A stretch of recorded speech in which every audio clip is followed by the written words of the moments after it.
Continuamos hoy, 30 de septiembre de 2022, el estudio de un teósofo mira al mundo, del hermano N. Sri Ram, en el inicio de su capítulo octavo.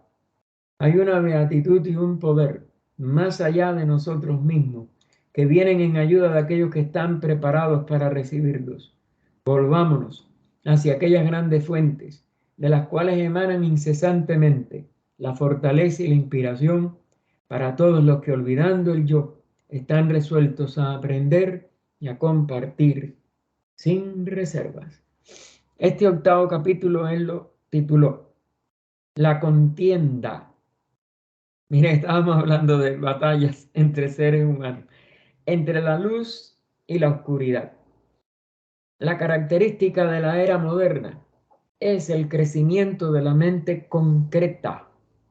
Por tanto, es la mente que divide, la mente que separa, la de gran destructora de lo real, como puso HPV precisamente al inicio de La Voz del Silencio, y su aplicación a los problemas de índole material.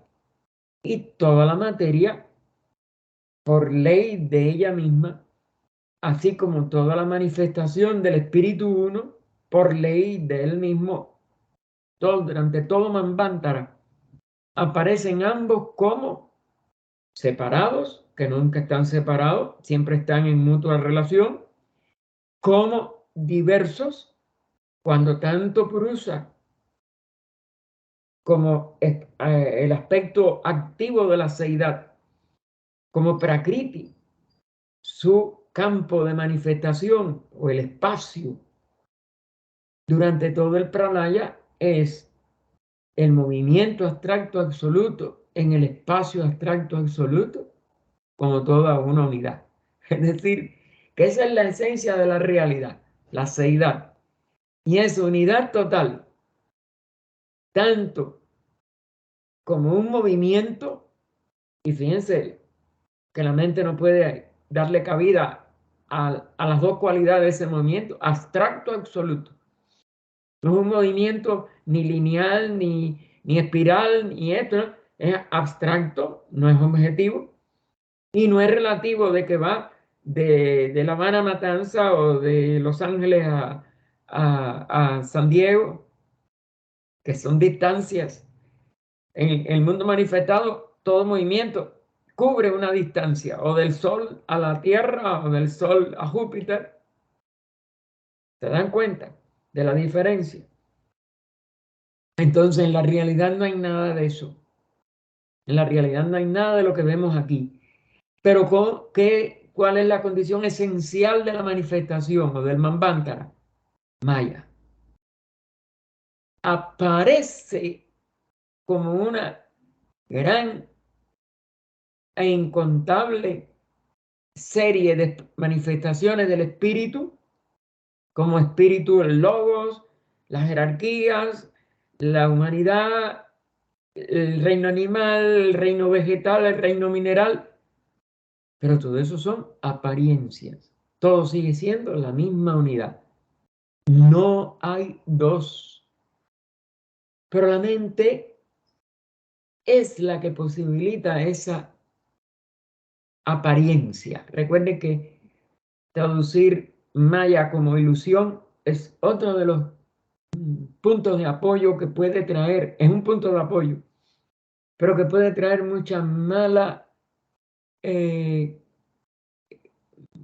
impresión o conceptualización en la misma mente. Y la mente es la que produce todo ello. Es la ejecutora de ese Maya, pero no es que ella, aunque ella puede ser fantasiosa, y allí sí puede estar ilusionada, pero no es que ella sea siempre fantasiosa, es que ella está sujeta a una ley, y esa ley hace que aparezca lo uno como múltiple, trascendiendo esa mente concreta. Se acerca uno cada vez más a la unidad total y a la comprensión de que todo es uno. Pero ya eso se percibe en los niveles búdico y átmico, aunque no nos hayamos liberado de la rueda de nacimientos y muerte. Y el ser aún manifestado puede darse cuenta de esa unidad. Lo que no la puede realizar totalmente porque desaparecería como ser. La condición para manifestar los seres y para que la evolución se cumpla es ese Maya. En épocas pasadas, los hombres no carecían de inteligencia, pero sí del temperamento necesario para progresar en este sentido. Otro de los puntos claves que Sri Ram es de los pocos que lo enfatiza. La inteligencia nunca está ausente de ningún reino, pero va adquiriendo determinadas expresiones de acuerdo al proceso de la ley de evolución. Ahora, ¿cuál es ese temperamento para poder progresar en este sentido? La conciencia personal de sí mismo, que es el que le hace sentirse separado, porque la personalidad es mente, en un, vamos a decir, gran por ciento, es deseo y mente.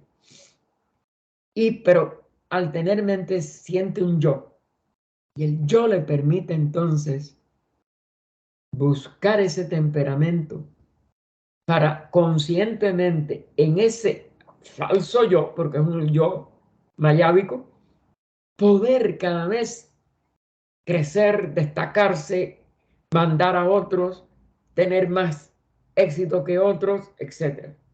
Ahí viene la raíz de toda competencia personal. Todas las personalidades compiten. Aún uno, y que uno no quiera, y aunque uno no quiera, cuando uno viene a ver, inconscientemente o semiconscientemente, está compitiendo. O quiere sobresalir, o quiere destacarse, o quiere ser diferente. Adquiere muchas connotaciones también. El desarrollo de este estado de la mente es lo que ha hecho del mundo físico una unidad. Y es porque la tecnología nos ha permitido acercarnos, conocernos. Primero, cuando el descubrimiento de América, empezaron a conocerse pueblos que antes no, ni sabían que existían, ni soñaban que existiera, porque se creía que la Tierra era el pedazo de Europa y planito, como nosotros vemos el, como decíamos, el horizonte que alcanza nuestra vista. Pero eso no es así. Y no solo se descubre primero América, después a través de Magallanes, etcétera, se descubre o se redescubre, porque anteriormente a la caída de Constantinopla, pues habían viajes al oriente, y era la tierra de las especies, de esto, de lo otro, se descubre Japón, se descubre, y hacia el sur se descubren las poblaciones de África que lamentablemente se descubrieron para cruelmente esclavizarlas, pero por el egoísmo humano. Pero de todas maneras, porque no podían, la población de Europa no podía, como es natural, afrontar un mundo que se expandió tanto y que tenían ellos o que querían ellos dominar. De aquí que notemos una falta de equilibrio entre estos dos aspectos de la vida, espiritual y material. Es decir, el espiritual no ha llegado a crecer en la medida necesaria que ha crecido su aplicación al aspecto material. Y tenemos una gran civilización, entre comillas, que no es civilización, pero una gran cultura material, una gran tecnología, un gran avance en medios de transporte, etcétera, para poder sentirnos más cerca o para poder de verdad abarcar al mundo entero con nuestras ambiciones, pero la parte espiritual no despega. Y es una de las necesidades más grandes. Y por ello la espiritualidad es lo único que puede resolver la crisis humana. La mente del hombre se está libertando en todas partes de los convencionalismos que se habían aceptado como norma, sobre todo tomando nuestra civilización, que es una proyección de la civilización europea de la Edad Media, tomando en cuenta que en la Edad Media todo se hizo aparente en el sentido religioso, en el sentido de las costumbres. Nadie podía violar nada de ello o iba a lo vera, desde no declararse cristiano a todo lo demás. Y entonces, o de tener opiniones distintas a la del poder de la iglesia. Y eso ya empezó a resquebrajarse en el Renacimiento, pero el resquebrajamiento fue, como si dijéramos, pintado o le dieron lechada, como decimos, a la pintura barata, para que la apariencia no se perdiera. Los gobiernos eclesiásticos fueron disminuyendo, pero quedaron gobiernos basados en la gracia de Dios, en esto y lo otro, y se mantuvo toda una serie de apariencias, convencionalismo, aunque ya nadie creía en la mitad de las cosas que profesaba todavía de boca. Y ya, bueno, el siglo XX es el que acaba con la Primera Guerra Mundial, pero después la Segunda fue todavía más terrible, de dividirse, pero de tratar de liberar la mente y las costumbres. En algunos lugares la mente se sigue tratando de liberar, pero en otras se buscan pretextos para que la mente no sea libre. Y son nada más que dictaduras.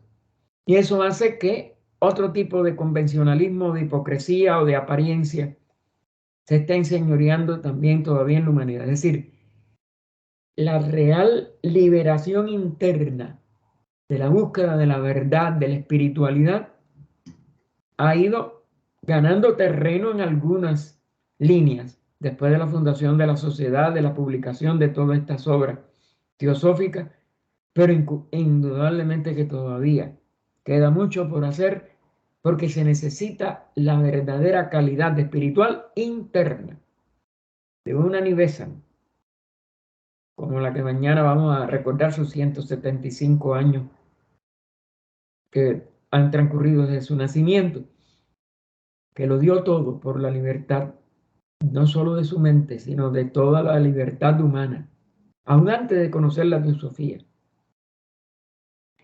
pero después de la teosofía mucho más. Así que esto ocurre con más frecuencia en Occidente, donde encontramos, por ejemplo, en asuntos referentes al arte y al sexo, una tendencia a violar todos los cánones y reglas conocidas, aparentemente por el goce desenfrenado de la misma violación de aquellas normas, de aquella mojigatería, de aquellas prohibiciones que el arte no podía mostrar desnudo, había que ponerle el ojo, la hoja de parra, etc.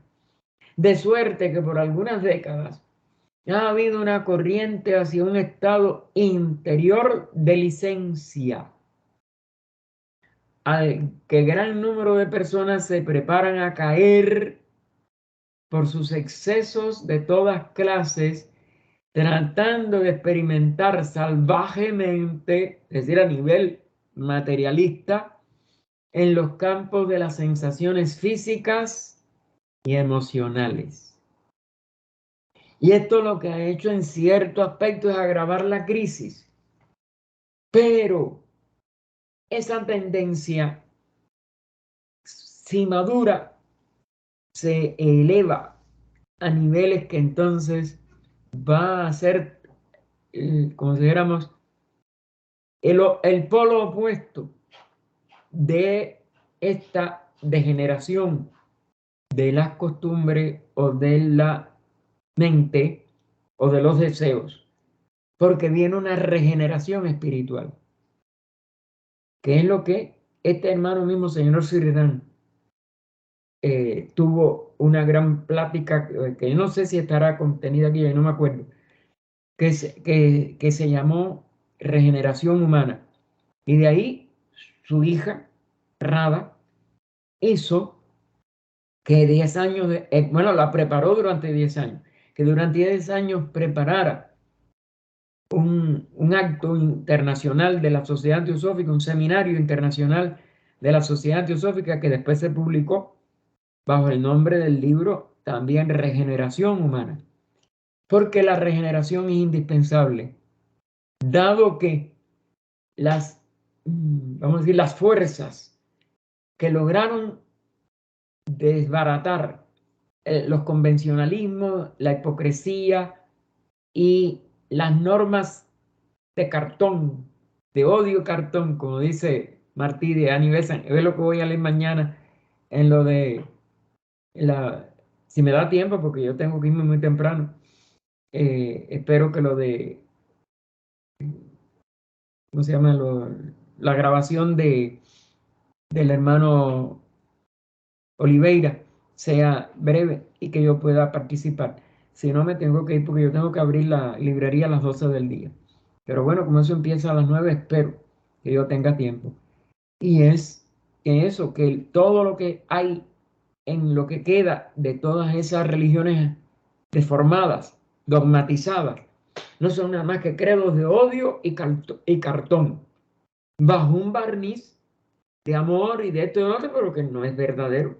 El amor no se puede barnizar, el amor no se puede simular, el amor no se puede hacer hipócrita, etc. Y eso es lo que impulsó el desenfreno actual. Y claro, la crisis ha quedado origen, porque eso da crisis. Porque vemos en los prostíbulos, en las drogas, en los grandes negocios que tienen que ver con todas esas barbaridades y en todo ese afán de sensaciones, que no es nada más que un deseo descontrolado, pasiones descontroladas e imposibilidades de espiritualidad, encarnaciones perdidas de todas esas tristes criaturas. Este estado de cosas fue el que en cierto modo preparó el camino para los horrores de la Segunda Guerra Mundial, que no es la última guerra mundial, ya tenemos varias guerras mundiales más, no solo la actual, sino que eso se le preguntó a Krishnaji después del fin de la guerra mundial. Ustedes saben que vino la Guerra Fría, que se le llamaba. Y entonces un día le preguntan y él le dicen, ¿y usted cree que vaya a estallar una tercera guerra mundial, que el holocausto atómico? Dice, no, la tercera no es, si va la tercera guerra mundial ya se inició. No ha habido paz. Y es verdad. Primero fue, creo que fue Corea, después Vietnam, después después el otro. Y así ustedes lo ven en todos lados. Es decir, después África estalló en 20 lugares, sigue habiendo en una serie de países africanos una guerra de crueldades horrorosas, espantosas, de eliminaciones de poblaciones enteras, sin ningún tipo de conmiseración ni de nada. Luego, la bestialidad humana y el nivel de degradación que produce la guerra continúan y continuaron, no solo como Guerra Fría, porque la caliente es la que es localizada hasta ahora, pero la fría es mundial y no ha cesado. Se creyó que iba a cesar en el 90, 91 y ya 2, 3 años después estaban las mismas competencias, las mismas, ¿cómo se llama? Reclamaciones, etcétera, etcétera. La mente es un elemento dual en su esencia. Por eso, la mente, mientras estemos sometidos al nivel mental, vamos a ser duales. Es decir, vamos a tener cosas positivas y cosas negativas. Y por tanto, vamos a estar en guerra con nosotros mismos y con los demás. Se tiene que elevar la conciencia a un nivel más alto de la mente. Y para eso, como hemos visto en la ciencia de yoga, hay que llegar a samyama para trascender la mente concreta y entrar en la mente que une, en el buddhi, que es expresión de la unidad de esa vida, y en el atman, que es la esencia de esa unidad, porque son los tres aspectos superiores del alma espiritual, del alma reencarnante. El alma personal que no reencarna jamás podrá resolver ninguna de estas cosas.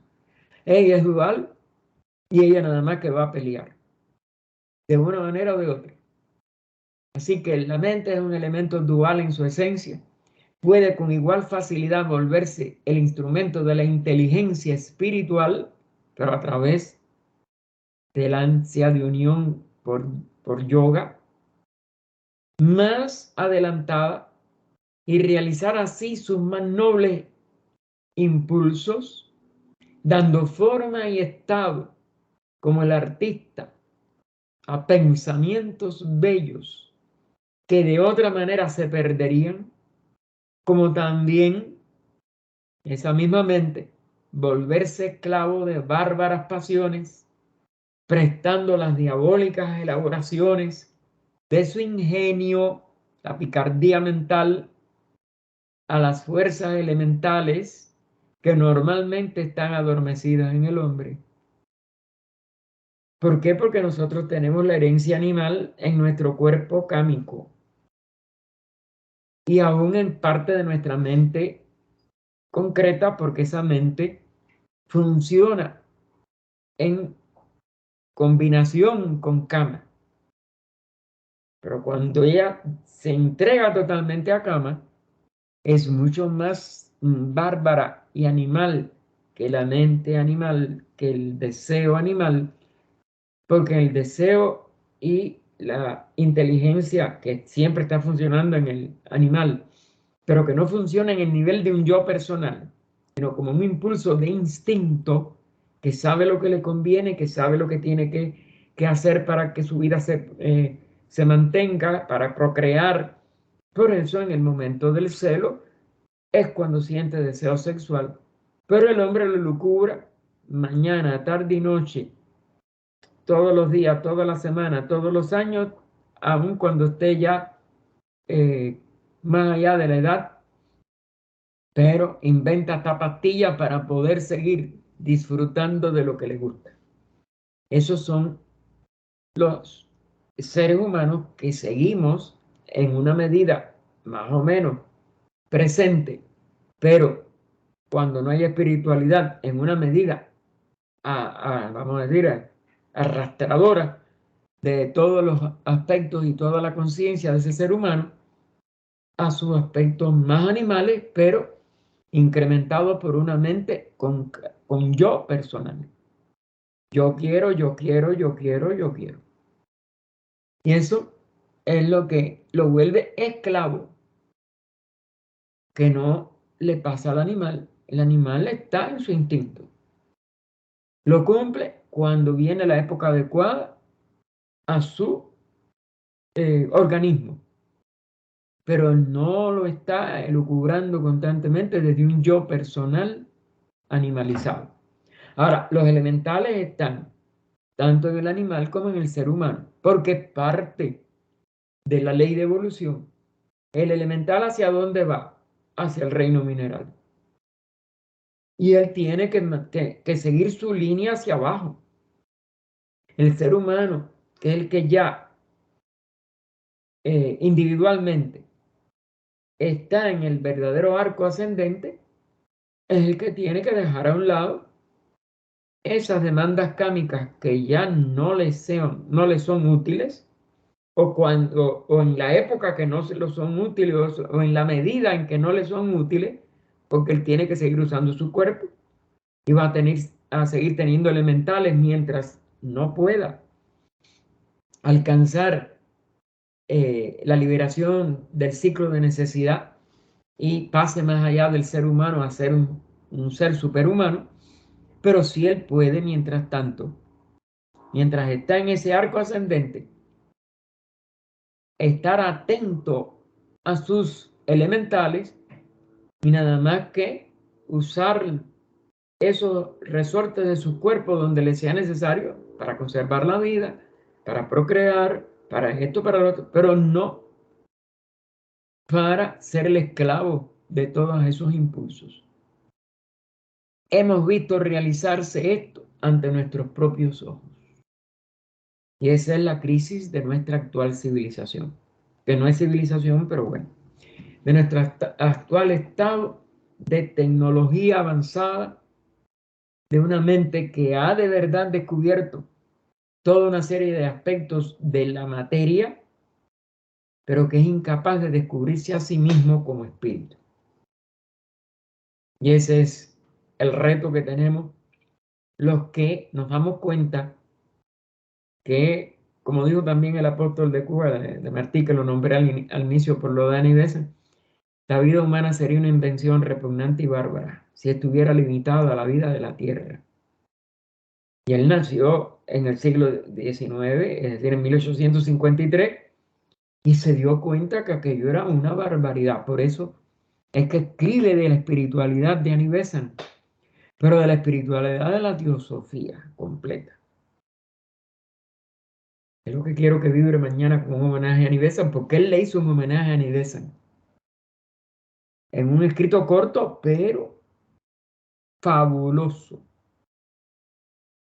Nunca ha habido una época para que el hombre viera esto mejor que durante la guerra, y más alarmante aún en el periodo en que estamos actualmente. Era la Guerra Fría, ¿se dan cuenta? En el que vemos tan fuerte contraste entre la sombra y la claridad, en el que hay, y esto continúa, tal polarización de las fuerzas hacia el bien y hacia el mal, en que la oscuridad y la luz luchan en la contienda sin ocultar su naturaleza y sus propósitos. Hemos tenido 2 guerras mundiales, puede haber una tercera. ¿Quién puede decir cuál será el resultado? Él sí nos dio la tercera como Krishnaji, como ya funcionando. Pero bueno, es una cuestión de cómo explicarlo, porque en el fondo está diciendo arriba bien que estamos en una polarización total entre la fuerza del bien y del mal. Esa es la guerra. Que fuera fría no lo cambiaba. ¿Por qué? Porque la guerra no está en el físico. Su punto focal, ¿dónde está? En esa mente. Y por eso es que el que estudia teosofía y de verdad se da cuenta de lo que es, puede sentir compasión por el que no ve la vida espiritual, no ve el derecho a la libertad de los seres, lo que sea, pero nunca trocar su concepto de la vida una por el odio al que piensa diferente a él. Porque allí se vuelve cómplice de esa guerra. La única forma de ser cómplices, digo, no cómplices, promotores de la paz, de la luz, es abrazar en nuestro amor a todos los que luchan por la luz y la compasión infinita por los que están entregados a la oscuridad, pero sin sacar del corazón a nada ni a nadie. Y nada más que buscando que ese amor se envíe hacia todos los seres, a los que aman la luz como nosotros, porque si la amamos es que podemos ser teósofos, si no, es una intelectualidad, y abrazamos con nuestra compasión a los que están en la oscuridad, porque son parte nuestra, porque nosotros también nos manifestamos con la dualidad mental de luz y sombra. ¿Cómo podemos hacer que la luz prevalezca siempre sobre la sombra? manteniendo nuestro estado de amor y de unidad con todos los seres y con todas las criaturas. O sea, viviendo la fraternidad universal. Viviendo la fraternidad universal.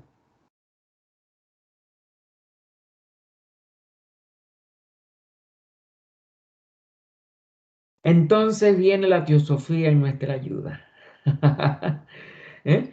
Cómo él se inspiraba, cómo ponía las cosas como son de verdad, lo que están. Y entonces apelaba a la paz interna de él, que era teosófica, que quizás él realizó al lado de Annie Besant. Este fue otro de los que estuvo toda su vida mientras ella vivió allí en Adyar como secretario de Annie Besant, como un auxiliar de esta noble mujer. Que recuerden, en la época en que ni se pensaba, las cartas de Sinet, del maestro Sinet, son recibidas de entre finales del 81, creo que es, o sí, 80, 81, a el 83. Fueron unos 2 años de correspondencia y bastante duro. Pero bueno, el fruto, que fue primero el libro El Mundo Oculto y después, ¿cómo se llama? El budismo esotérico, que no se refiere a la religión budista, y lo aclararon los maestros, que también muchas personas siguen confundiendo, que los maestros son budistas. No, señores. La fraternidad está por arriba de todas las religiones, porque el budismo ha decaído como decayó todo. Y no decayó tan rápido. Y quedan, como si dijéramos, bolsas de luz, bolsones de luz. Pero ya está mezclado luz y sombra. Hay dogmas y sobre todo enseñanzas, aunque no sean muy dogmáticas, que conciban que toda esta serie de encarnaciones para llegar al nirvana es para que ese nirvana sea la destrucción de todo y que no haya más nada. No es nada más que una incomprensión de la realidad por siempre manifestada, que es la fuente y destino de toda el maya de las manifestaciones cíclicas. Pero todo surge como en el mismo nivel de evolución, expresión y función que tenía en el momento del inicio del pralaya, donde todo parece que no es, pero todo está en todo y sigue siendo el todo. Ese concepto filosófico no está en el budismo moderno en general. Que haya budistas que lo hayan podido mantener, claro, hay cristianos que también pudieron mantener el esoterismo en plena Inquisición, pero eso no significa, y tuvieron cuerpo que también los podía coger la Inquisición, como le pasó a Teresa de Ávila, 2 veces la llevaron al tribunal, porque ella no era dogmática, porque ella no era, y aparte su abuelo era descendiente de judío, y le quitaron hasta el apellido, ya no llevaba el apellido de su abuelo por eso. Estudien bien y ustedes verán las cumbres verdaderas del cristianismo no eran dogmáticas y tenían que escaparse de la Inquisición, de la hoguera, como pudieran. Pero ella nunca lo hizo con hipocresía, lo hizo con silencio, que es también el verdadero ser espiritual, no es hipócrita ni miente, mucho menos mentir, pero hipocresía tampoco. Pues lo único que ella hacía era su devoción, hizo sus fundaciones y veló la constitución centenaria, por ejemplo, en el castillo interior. Son 7. Y el centro es la principal y es donde está Dios, etcétera, etcétera. Nada hay allí que no sea ocultismo puro. Ocultismo procedente, claro, de la línea, parece que judía, de su abuelo, pero a través de un tío, que fue el que de verdad le enseñó estas cosas. Y todo eso es que hay que darse cuenta de que siempre va a haber luz. Nunca la sombra va a estar sola, porque la misma manifestación lo impide. La materia no puede quedar sola. El espíritu no puede manifestarse tampoco solo. Luego todo va a tener un aspecto de espíritu y un aspecto de materia. Si predomina el aspecto material es que parece que es oscuridad. O aparece como oscuridad casi total. Pero nunca es total. La vida está escondida en niveles como los del mineral o del vegetal o de un ser humano equivocado. Pero allí está su espíritu. No hay nada que no, porque no hay materia muerta. Una de las 4 ideas básicas de la teosofía. Y esto lo tenemos que tener los estudiantes así bien claro y, y internalizándolo siempre para que unas apariencias de palabras no nos puedan confundir, como nos confunden, y nos confundimos a cada rato, pero que sea temporal y que podamos volver a coger el hilo de Ariadna y salir del laberinto. Así que entonces viene la teosofía y nuestra ayuda. Cuando digo teosofía no me refiero a una doctrina exclusivista, sino a la palabra en su más alto sentido. Teo, divino, no necesariamente un Dios antropomórfico, por eso hay que mejor darle la traducción de divino, divina, porque es mucho más eh, sutil y mucho más omniabarcante. Y Sofía, sabiduría, sabiduría divina. Entonces no es una doctrina exclusivista ni de la sociedad teosófica ni de ninguna institución sectaria, de moda, sino a esa gran sabiduría antigua, de tanta amplitud como profundidad, para satisfacer al que la conoce. Esta es, como si dijéramos, la reserva o el reservoir en francés, el reservoir de toda la sabiduría. Eso es lo que es teosofía. Un concepto que es abstracto, que no puede llegarse a manifestar por ningún ser, ni por ninguna institución, ni por nada, porque es infinita como la seidad. Es impersonal, es decir, no está en ningún grupo, en ninguna persona total, sino que se refleja en aquellos que buscan desinteresadamente esa verdad dentro, alrededor y por todas partes de cada uno. Porque no está en ninguna forma, no está en ningún ser incorporado. Es la esencia de todo lo que es como totalidad de la seidad y de lo que existe en el nivel más hondo de cada uno de esas existencias. Es decir, no hay nadie que carezca de ese centro de sabiduría, de ese centro del espíritu expresándose en materia. Y si podemos hacer que nuestra búsqueda de ese centro en cada uno y en todo, fíjense, porque está fuera y está dentro a la vez, porque no hay ni fuera ni dentro, de acuerdo a los principios del Hermes Trismegisto. Y entonces, allí está siempre. Y en la medida que podamos, pudiéramos incorporarla, absorberla y poder hacer que deje de funcionar en nosotros nuestros aspectos inferiores que nos separan de ella y que nuestro centro sea cada vez más la conciencia a la que prestemos atención, por eso la atención, la meditación, etcétera. Esa sabiduría nosotros podremos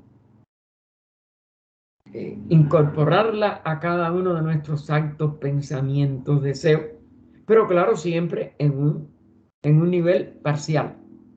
La totalidad, hermano, es la totalidad y no es expresable por nadie en particular. Esto es difícil de penetrar, pero es la esencia de lo que él le está diciendo aquí, hermano. Así que esa gran sabiduría antigua de tanta amplitud como profundidad para satisfacer al que la conoce, que en su forma moderna demuestra claramente que constituye un valor permanente. Ese es el valor permanente que tenemos que siempre tratar de buscar, encontrar y expresar, difundir en nuestra sociedad teosófica para que lleve el nombre con dignidad. Como lo es el espíritu que reside en lo más íntimo del hombre, el verdadero centro, el verdadero corazón, el verdadero ser. Todos los vehículos son el no ser, aunque estén vivificados por aspectos del ser en niveles elementales, minerales, vegetales, animales. Recuerden eso también, nosotros somos una síntesis de los 7 reinos, como lo es el espíritu que reside en lo más íntimo del hombre, que no se altera bajo las condiciones exteriores. Es decir, nuestros cuerpos jamás alterarán ese espíritu. Si nosotros podemos penetrar y llegar a ser conscientes de Él en la medida que podamos. Recuerden que Él es infinito y que su sabiduría es más infinita todavía. Pues nosotros somos un creciente auxiliador y un creciente cooperador de esa realidad del espíritu uno, de la vida una, como la sonrisa de un niño o de alguien que amamos, como un acto noble o heroico, como un bello gesto o un hermoso sueño, como todos los cálidos sentimientos humanos que distinguen al hombre del bruto, el alma del hombre y la sabiduría que le pertenece. Poseen un valor que no puede ser disminuido por las condiciones externas de la materia que cambian sin cesar. Las gunas, las 3 gunas que hemos visto en la ciencia de yoga, se dan cuenta cómo lo abarca todo en una explicación con palabras sencillas, pero que tienen toda la profundidad del texto más profundo que ustedes puedan concebir. Los valores de esos fenómenos pertenecen a una sola y misma fuente de origen, porque el origen es la seidad. Sus aspectos teosóficos en cuanto a sabiduría divina son su expresión como espíritu. Sus aspectos cambiantes y condicionales, etcétera, es como ellos se manifiestan, reflejan o se ocultan dentro de la materia. Fíjense cómo abarca todas las posibilidades, ¿eh? Y en qué forma tan poética él lo ha expresado, porque este es uno de los párrafos que es poesía pura. Cuanto más se mecaniza el mundo por la parte tecnológica, por la parte mental repetitiva,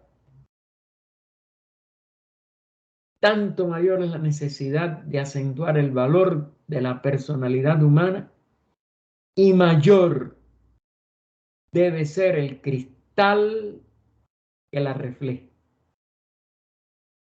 Otra figura, vamos a decir, poética, porque los reflejos, ¿qué tiene que reflejar? Esa alma espiritual. reflejos ya del espíritu. Pero bueno, en sí, refleja ese espíritu, aunque pase por el, ¿cómo se llama? El filtro. Es como un filtro, porque no llega todo aquí abajo el espíritu, llega a través del alma espiritual. Entonces, cuando el ser humano logra que su personalidad sea un reflejo del alma espiritual, es cuando entonces esa personalidad humana expresa lo verdaderamente humano, lo verdaderamente espiritual, porque es lo que tiene que ser. No podemos estar mecánicamente en el mundo. El aspecto mecánico es para la facilidad de unificarnos en un nivel de que los idiomas, las comunicaciones, esto, todo lo otro, cada vez es mayor. Hemos visto, por ejemplo, miren un aspecto mecánico, que es que nosotros hoy, cuando tenemos acceso, como es natural, a Internet, a Google, por ejemplo, que es el más usado, el más universalmente usado, pues tiene traducciones a todos los idiomas conocidos y yo creo que hay. Y ustedes pueden entender lo que cualquier persona ha dicho o le han mandado decir a ustedes, se lo ponen a traducir y ustedes entienden lo que le dijo y entienden lo que les están comunicando. Es decir, que hay un aspecto positivo para que el ser humano, el alma espiritual humana, pueda recibir la parte espiritual de alguien que no conocemos, pero y que no sabemos lo que está diciendo por su idioma, y que sin embargo podemos sentir como calidad de amor, de compasión, de lo que sea. Porque claro, no vamos a traducir las cosas negativas, ni en las meras cosas de intereses materiales, pero sí estamos buscando los reflejos del alma espiritual de los demás, aun cuando no los conozcamos, cuando no tengamos ningún tipo de contacto externo cultural, externo idiomático. Ese mecanismo sirve para mover la parte interna, porque a través de un medio mecánico descubrimos el alma que trató de hacernos llegar un pensamiento de amor, un pensamiento de simpatía.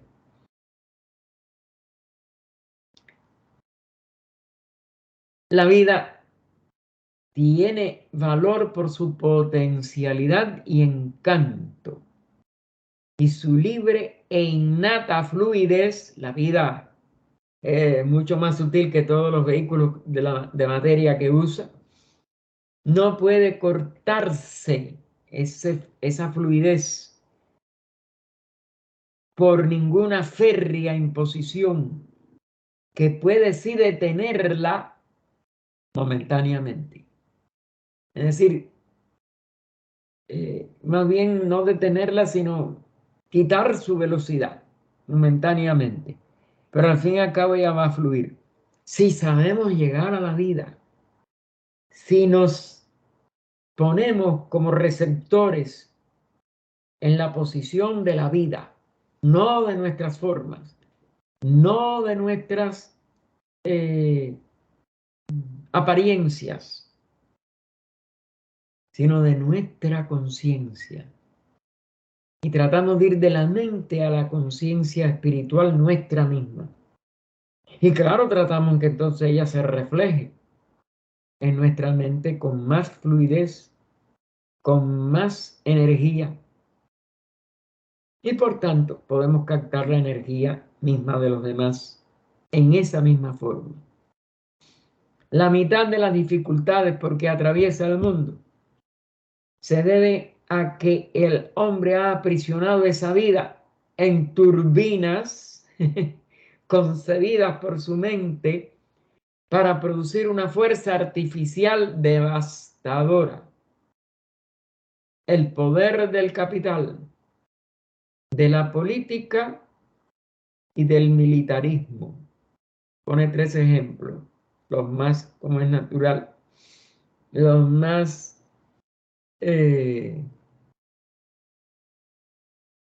toscos, materiales, porque son los que personifican la ausencia de espiritualidad y la mecanicidad que se trata de imponer, política, militar y capital.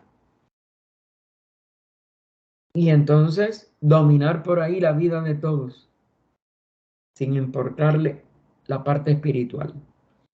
Esos son los seres que se están degradando al nivel de la crueldad, de crueldades inconcebibles y que ponen en peligro, como es natural, la tecnología misma actual, etcétera, porque son fuerzas que pueden destruir a la vida civilizada o mal llamada civilizada, a la vida moderna mecánica que nos circunda.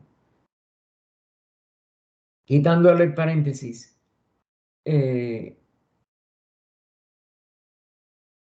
pues es largo el párrafo, pero bueno, lo voy a decir. La mitad de las dificultades porque atraviesa el mundo se debe a que el hombre ha aprisionado esa vida en turbinas concebidas, es decir, como motores, por su mente para producir una fuerza artificial devastadora que se emplea no para acrecentar la felicidad, sino para luchar y subyugar a la humanidad, al hombre mismo.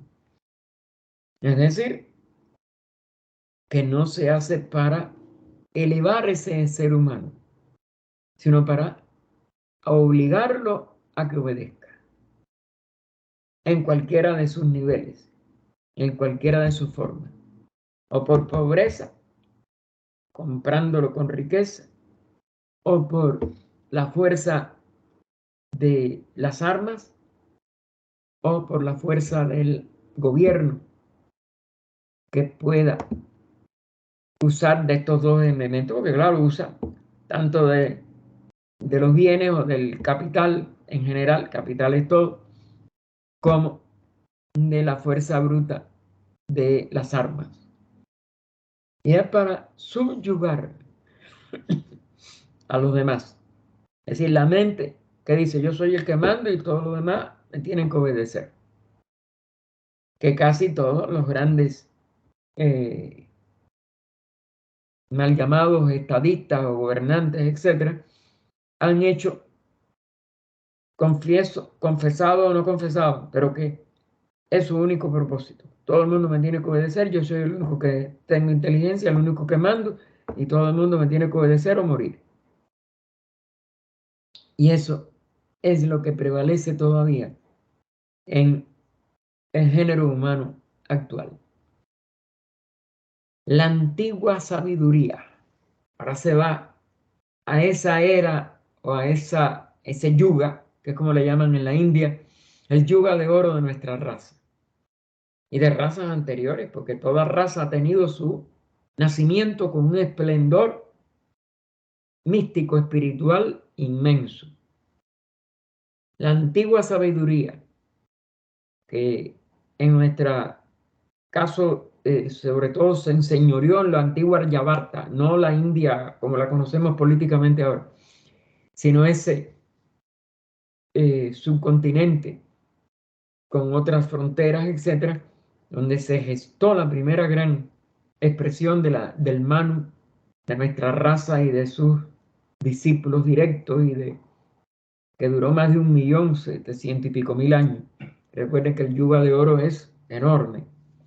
La antigua sabiduría enseña al hombre la preciosa condición de su libertad, que esto es lo más precioso que tenemos. Cada ser es libre y él es el único agente libre en la naturaleza de los conocidos, de los reinos conocidos, que haya en los grandes seres mayor libertad todavía, con mayor sabiduría es otra cosa. Pero bueno, los 7 reinos que conocemos, bueno, conocemos no, de que sabemos existen por la enseñanza de esta teosofía moderna.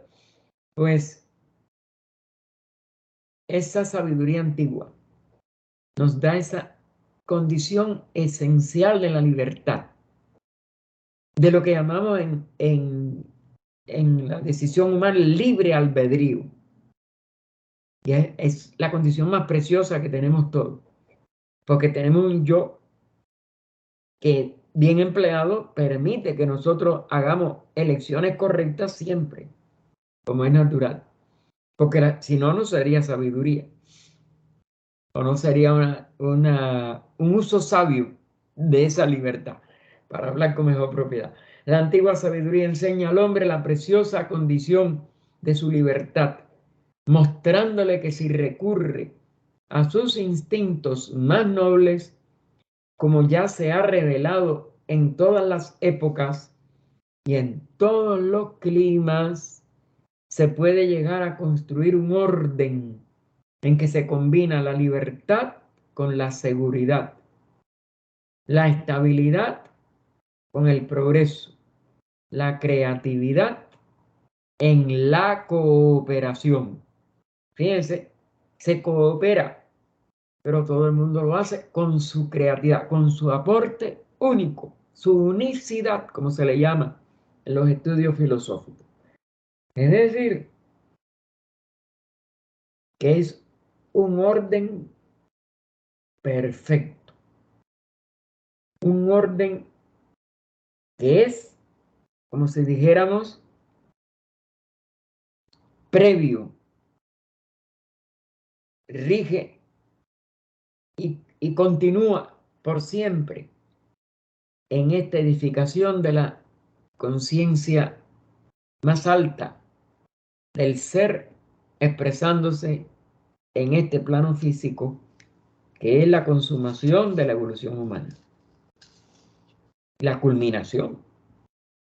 Esto, Krishnaji, recuerden que lo tienen varias grandes, vamos a decir, series de sus conferencias, donde él explica, ningún ser humano puede llegar a conocerse a sí mismo si no comienza por el orden. Un orden, claro, que es interno, pero que se refleja también en lo externo, pero no compulsivo, ni de otro sobre él, ni de él sobre otro. Un orden que surge de la armonía de esta búsqueda de, de su ser, de su verdadera realidad de ser. Y esa es una de las condiciones sine qua non, una condición que no puede eludirse. En orden, la construcción siempre va a ser con estas condiciones que combine libertad, seguridad, estabilidad en el progreso, ¿no? En progresar, en siempre ir adelante y creatividad en la cooperación. Cómo todo se va, pero que está ordenado. No hay quien pueda alcanzar eso en una vida desordenada, en una vida contraria a las leyes de la naturaleza, en una vida desenfrenada con respecto a cómo la vida se expresa en la forma. A la vez que no tiene freno, ya no hay ritmo, ya no hay orden. Y en las mismas cualidades o las unas de la materia. Sattva es lo único que da ese equilibrio, ese orden que nos lleva a la realización de nuestra realidad espiritual y de la sabiduría y del conocimiento de sí mismo, etc. Todo ello es y está enmarcado y está presidido por un orden total, pero en un orden que no viene de órdenes de afuera, un orden que no es compulsorio, ni tampoco compulsivo hacia otros, ni él lo tenemos que sentir como algo que nos obliga a hacer eso, sino que surge como un estado de sabiduría, de comprensión, que eso es lo único que nos puede llevar a conocernos a nosotros mismos y que la esencia de nosotros mismos es ese mismo orden, que es también otra de las cosas que se descubren en ese estado de, que se le llama de santidad, de beatitud, de adectado, de liberación de la rueda de nacimientos y muerte, etcétera.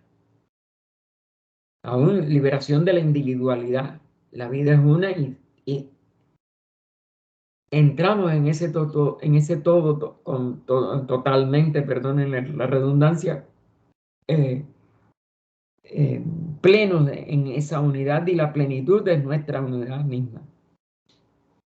Los instintos que han aparecido en las virtudes caballerescas, santas y clásicas de todas las edades. Recuerden que aquí el caballeresco tiene que ver con la cortesía, no con montarse en un caballo o domar un caballo. Y fíjense que se vuelve instintivo, le llama así los instintos, es decir, es lo natural, es lo espontáneo, es lo que se descubre dentro de uno y fuera de uno como lo que es, lo único que es, por la totalidad de lo que es, para hablarlo en mejores palabras. Los instintos que han aparecido en las virtudes caballerescas, santas y clásicas de todas las edades son la única confirmación verbal y verdadera de todo el edificio social y moral, ¿eh?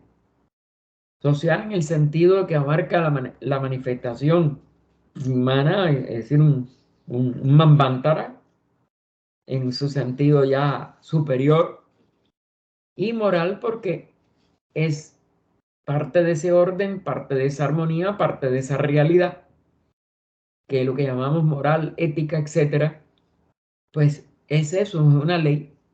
Y la ley esa no solo nadie la viola, nadie se le ocurre que puede violarse, porque es tan espontáneo en ese estado superior y de autorrealización del ser, que pues es lo único, como dijéramos, manifestable en un nivel tan alto como este que está describiendo aquí Sri Ram. Así que los instintos que han aparecido en las virtudes caballerescas, santas y clásicas de todas las edades son la única confirmación verbal y verdadera de todo edificio social y moral que la humanidad puede crear, puede. Ese es el máximo de nuestras posibilidades. Y es a la vez la creación ideal. Es a la vez la manifestación en lo externo, vamos a decir, en lo que puede expresarse afuera de toda la realidad interna verdadera en su esencia. Ahora, ultrajarlas, negarlas, como se hace hoy en tantas partes del mundo, para suplantarlas por un monstruo erigido para ser reverenciado por el hombre que le sacrifica su individualidad, es cerrar la puerta al progreso humano. Y hasta más, es retrotraer la evolución al estado de seres embrutecidos, sin alma, en que ésta se desintegrará el alma, ¿se dan cuenta? Y perecerá. Por eso es que, aunque no hay una desintegración del espíritu, un alma hasta cierto punto, recuerden que siempre debe de ser la expresión del espíritu, si se, como dijéramos, se brutalizara, se materializara, porque más bien es una materialización, se materializara de esta manera, impediría que ella se pudiera expresar y por tanto se desintegrará y perecerá, aunque el espíritu como es natural, quede sin momentánea expresión, porque siempre el espíritu se tiene que expresar en la materia y es el espíritu en el alma espiritual, no es nada más que la expresión de ese espíritu en una materia, pues es lo que llamaríamos en la carta de los maestros una personalidad perdida. Y una personalidad que no puede llevarle al Devachan, al alma, ningún alimento, ningún progreso a lo que esa mónada tiene que llegar a expresar más allá del género humano. Y eso lamentablemente, fíjense en qué forma él lo está expresando, porque eso es lo que se ha hecho por muchas líneas, en muchas líneas materialistas, etcétera, y en líneas dictatoriales, totalitarias.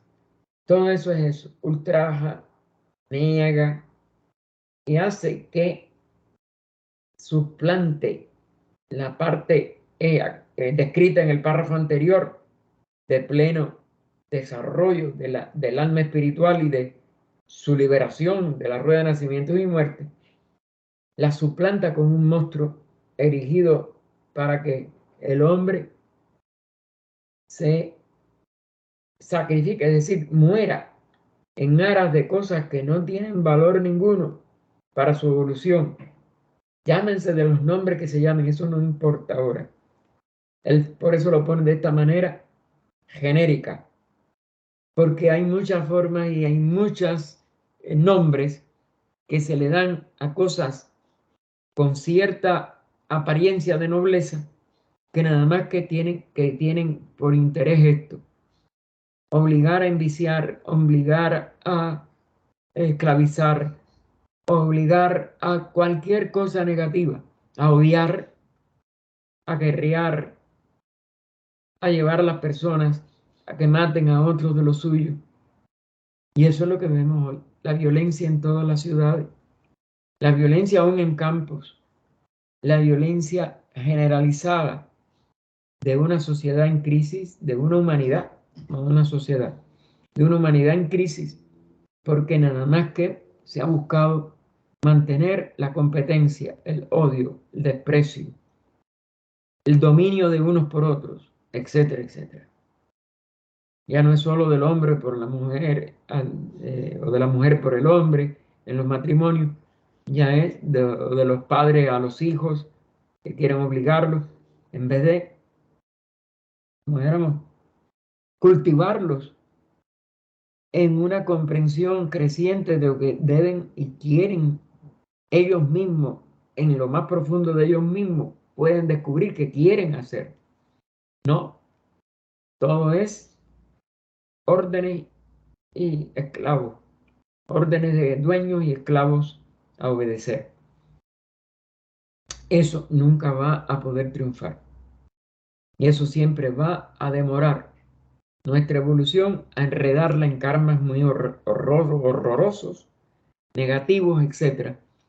Y eso es lo que, si nosotros de verdad hemos estudiado o estamos estudiando esta sabiduría divina, es lo que tenemos que lograr de realizar. Pero esto no sucederá. Es decir, el fracaso completo, esa visión apocalíptica del párrafo final, no sucederá porque el hombre ha ascendido demasiado para caer en la barbarie absoluta. Nosotros estamos en el arco de reascenso.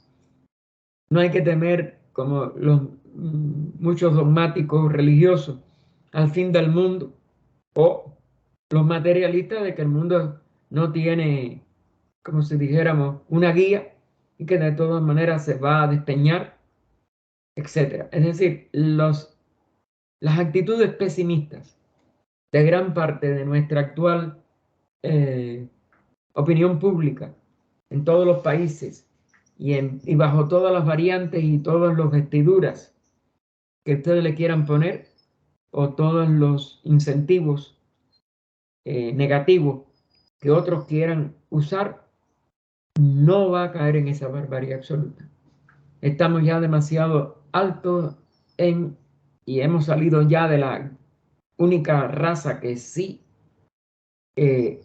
era imposible de, de que por sí misma pudiera salir de la parte más baja y por eso se hundió el continente.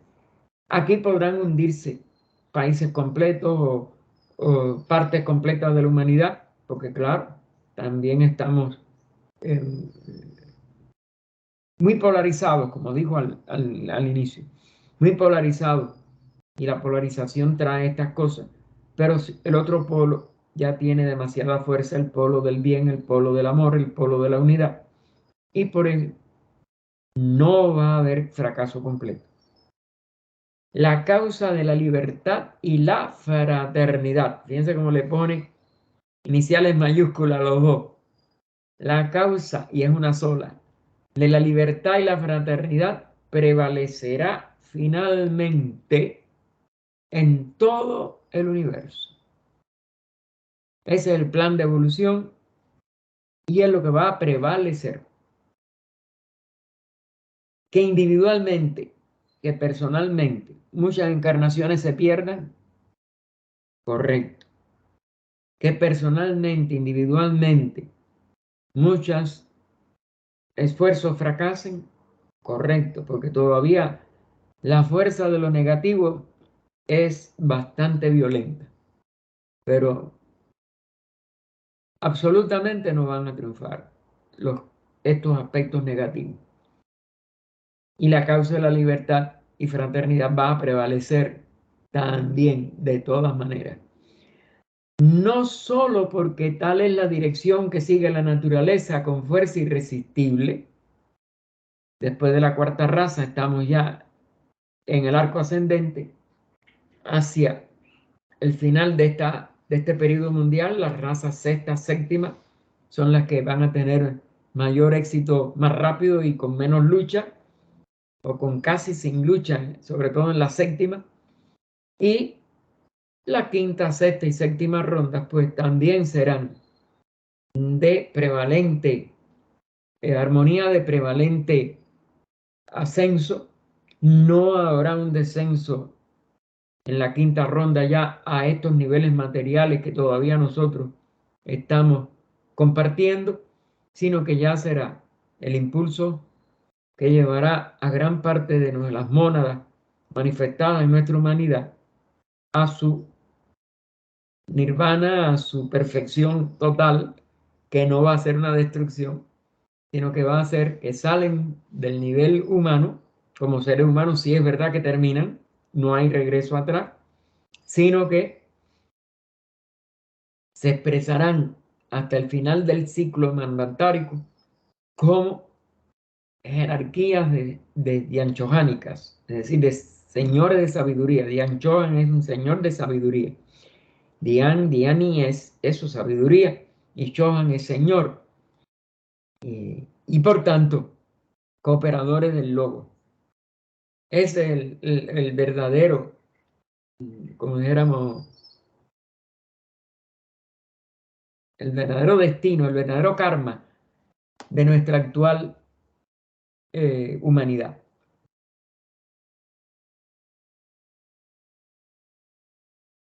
Así que la causa de la libertad y la fraternidad prevalecerá finalmente en todo el universo, no solo porque tal es la dirección que sigue la naturaleza con fuerza irresistible, sino porque también tiene hoy más partidarios, más adherentes, convencidos que en cualquier otra época anterior.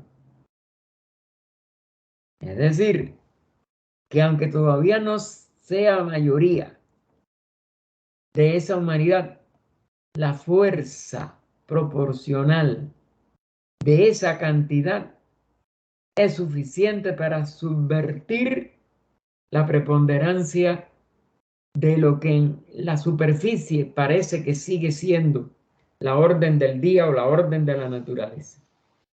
Así que, y eso también, el equilibrio de fuerzas está a favor de la espiritualidad.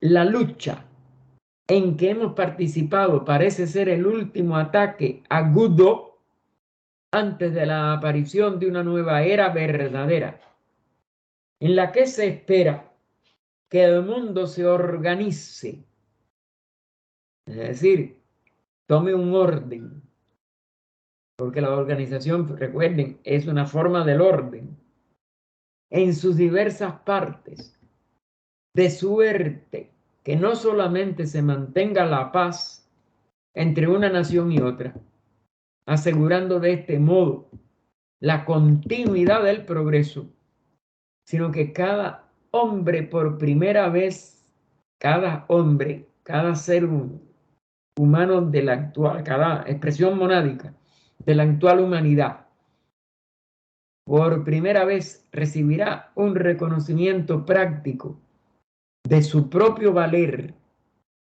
Es decir, van a despertar, porque esto es un despertamiento de conciencia, a este valer superior de esta organización, de este orden interno, de este orden que refleja una expresión externa de elevación hacia el espíritu y una cabal oportunidad para vivir su vida de acuerdo a su modo de ser. Es decir, nadie tiene que imitar a nadie, sino que va a tener cada uno una oportunidad de que nadie se inmiscuya en el modo de ser en que quiere expresar su vida. ¿Por qué? Porque todo ser creativo lo tiene que expresar de una manera única. Todo ser espiritual lo va a expresar sin repetir a nadie.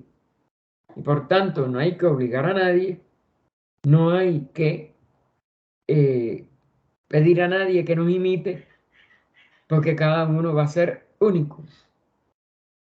¿Se realizará esta esperanza? Le pregunta él al auditorio. Recuerden que estas fueron conferencias de él.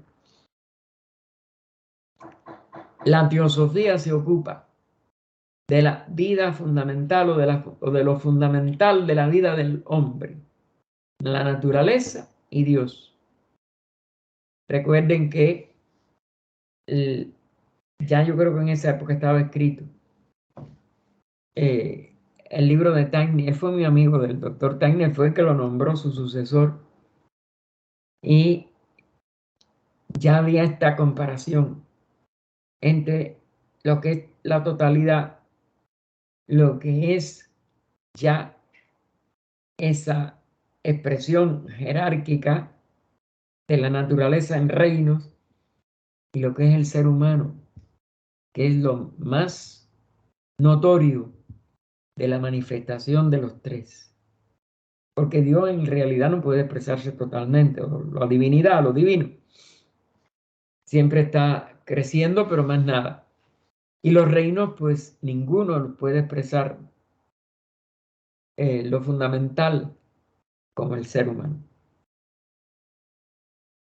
Y por tanto, el ser humano es el que puede guiar a los demás reinos, el que los puede impulsar, el que puede acelerar la evolución de los otros 6 reinos, porque es el que tiene la presencia y hace toda su evolución humana y alcanza la liberación en el mismo plano de los demás reinos.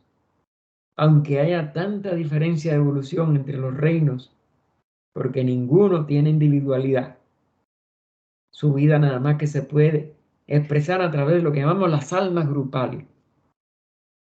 Y ese único reino humano, por eso es que tiene esa importancia, es que tiene esa total superioridad sobre todos los demás y rige, aún inconscientemente o no voluntariamente, el progreso lo acelera o lo puede disminuir, etcétera, etcétera, de los demás reinos.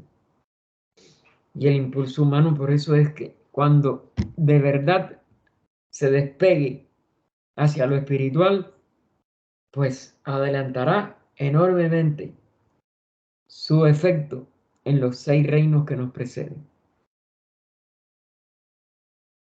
Así que la teosofía se ocupa de lo fundamental de la vida y nos muestra que aún cuando el futuro inmediato parece estar envuelto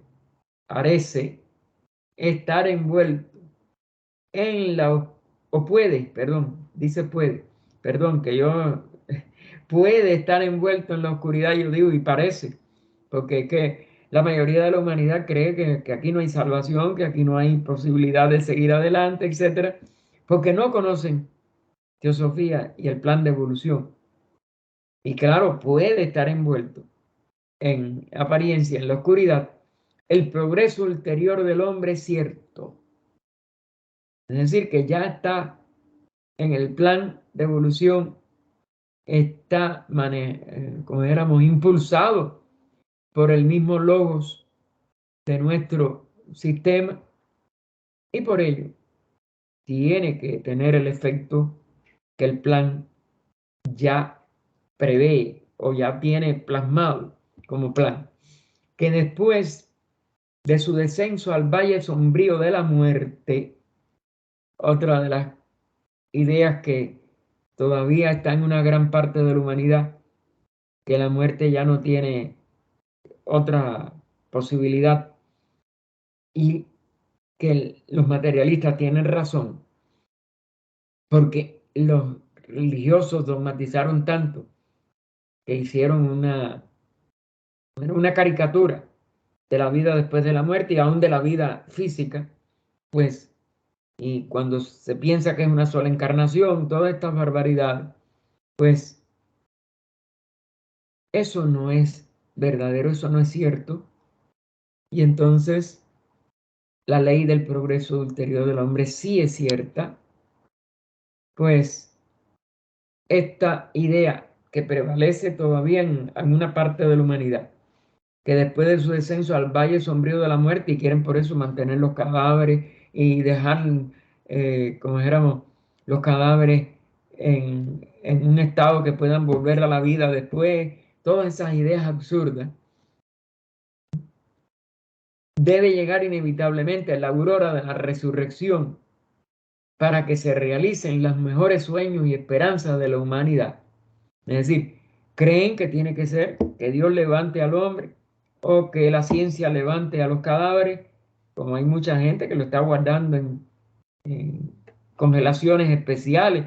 Toda una serie de ideas tan tontas y tan equivocadas y que no tienen nada de correspondencia con una ley conocida, con leyes, ahora sí con ideas erróneas, dogmáticas, o con concepto de que la vida física es la única vida. Pues figúrense que ningún esfuerzo humano dedicado a esa causa puede haberse hecho en vano. Y esa, como éramos, esa dirección equivocada de lo que es ya sea la resurrección por la línea judaico-cristiana o por la línea de volver las células a la vida, etcétera, pues no es nada más que otro síntoma de la ignorancia que todavía está presente en esta parte de la humanidad que parece mayoritaria, aunque no que creo que ya sea tan. Están en los dos extremos, el materialista burdo que guarda el cuerpo físico y los que creen que va a haber resurrección en cuerpo físico. Pero eso sobre todo han disminuido enormemente. Pero no hay una búsqueda muy alta de algunos de esos que lo han abandonado. Y nos indica también la dirección que debemos dar a nuestros esfuerzos. Es decir, que nosotros podemos, no solo por nuestra misma claridad interna, de tratar de iluminar qué nos pasa, cómo es, sino para poder tratar de ayudar a los que están por lo menos preguntándose lo que va a pasar, que los dogmas no los vamos a vencer, ni hay que vencerlos. Los dogmas se tienen que ir cayendo por evolución también de la inteligencia. Pues sí, nosotros podemos ayudar. Así que nos indica también la dirección que debemos dar a nuestros esfuerzos, el santo y seña que debe ser nuestro guía en la reconstrucción. Reconstrucción, porque el plan de evolución era mantenido por muchos niveles de nuestra misma raza en la edad de oro y hasta aún en la edad de bronce. Es después de la muerte de Krishna que el Kali Yuga ha ido barriendo con todas esas, antes predominio, pero por lo menos con toda esa proporción apreciable que todavía había de seres buscando la verdadera espiritualidad en la dirección correcta. Bueno, la reconstrucción que ha comenzado y en la guía, ¿no? Es nuestro guía en la reconstrucción que ya ha comenzado, aunque en lo invisible, como dijo HPV, y tiene que realizarse a pesar de cualquier obstáculo, retroceso y que es, fíjense, aunque haya sus obstáculos o retroceso en lo que nos rodea, nosotros debemos tener esta guía, unión, que es la más difícil porque la mente en nosotros sigue predominando, y libertad, que nadie obliga a nadie a nada. Que tengan que haber todavía leyes, claro que sí, pero no en el nivel ético de la parte de la vida diaria, vamos a decir, en nuestras relaciones humanas. Libertad para que cada uno exprese su individualidad, nacionalidad, si se siente de una nación, porque lo ideal es que se sienta ya ciudadano del mundo, y religión, la que se va dejando, la que la persona prefiere él, pero que ayuda a la que predomine en su alrededor o a cualquiera que en su alrededor alguien la tenga, que es lo que es la actitud de los verdaderos teósofos. Individualidad sí, porque la individualidad superior es la que puede iluminarse y cada uno debe de buscar su propia individualidad porque es la que va a tener su línea única en el nivel monádico. Pero ya les digo, nacionalidad y religión ya se puede ir, como si dijéramos, multiplicando y siendo útiles a los de cualquier nacionalidad y religión que nos rodeen y demostrarle nuestra libertad que le aplicamos a ellos también para que se expresen como ellos quieran, pero nosotros tratando de universalizarnos lo más posible y de admirar y ayudar a la religiosidad como esencia, no a religiones específicas. Y es por eso dice, entonces cuando podemos hacerlo en su carácter de unidad y unión, porque a pesar de toda diferencia, por aguda y sobresaliente que sea, la humanidad es una en su origen, en la esencia de su naturaleza y en su destino. Lo dejamos aquí.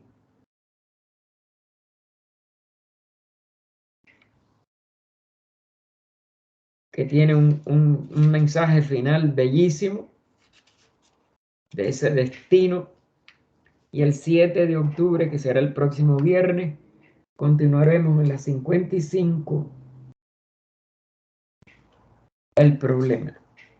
El párrafo, el problema. Oh vida oculta que vibras en cada átomo.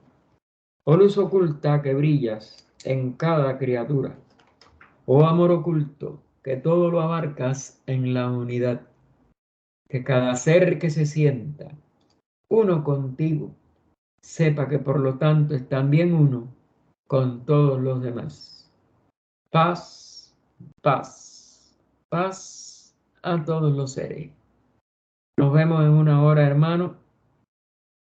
Espérese que no he dejado de grabar.